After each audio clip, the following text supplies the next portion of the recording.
Have you ever been told no by a computer and had, absolutely no idea why? We've all been there. Today we're going to crack open that black box and find out what's really going on when an AI makes a decision about your loan. It's that awful sinking feeling, isn't it?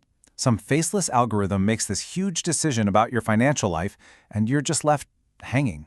There's no explanation, no one to talk to, just you, a screen, and a whole lot of questions. But what if we could actually pick that lock? What if we could see exactly what the machine was thinking and, audit its every move? Okay, let's dive in and see how it's done.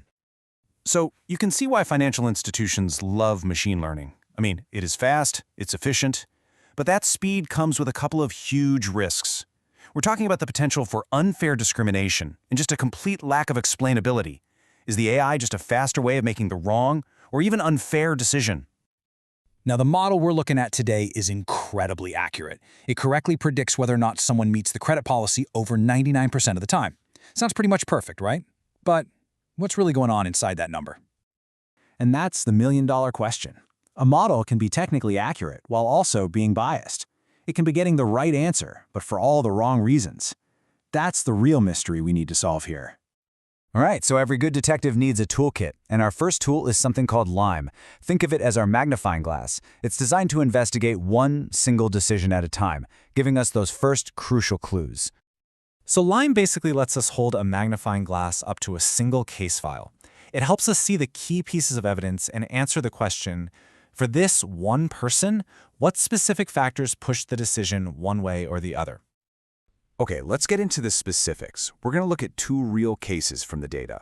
We've got applicant 9478, who was rejected by the model, and then we have applicant 5860, who was approved. Let's see what Lime tells us. Now, check this out, because this is where it gets really interesting.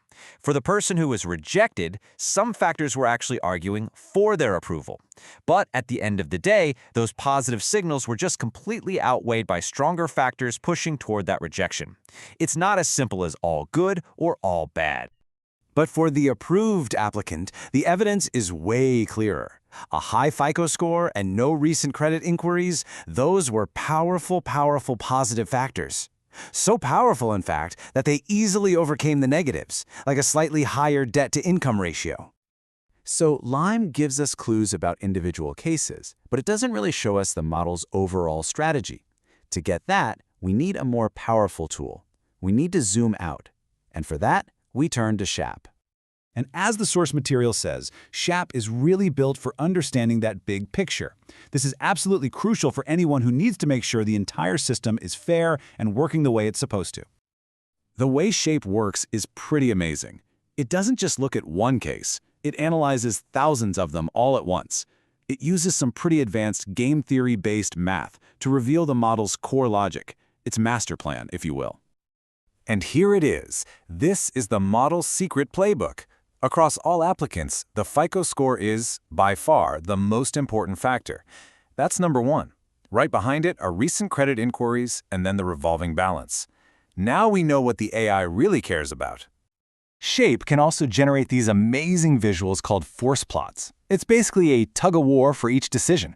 You can literally see the red forces, the things pushing for approval, battling it out with the blue forces, which are pulling toward rejection. It confirms the clues we found with Lime, but shows their precise impact. Okay, so we have these two fantastic detective tools, Lime and SHAPE. But it's important to remember, they're not competitors. They're partners, and each one is designed for a very different, very vital purpose. So here's the bottom line, the crucial takeaway. Use Lime to explain a decision to a customer. It answers that personal question, why was my loan denied? But you use SHAP to prove to a regulator or your own internal auditors that your entire system is operating fairly across the board.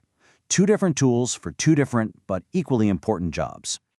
And this whole level of transparency, it's not just a nice-to-have or some ethical ideal anymore. It is increasingly becoming a legal requirement all around the world. I mean, you look at major laws in Europe, the US, and India, the message is crystal clear. Institutions can't just hide behind a black box. They absolutely must be able to explain their AI's reasoning. The days of the computer said no are numbered.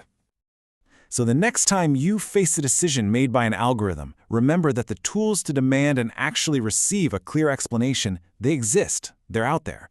The only question is, what will you ask for an explanation for first?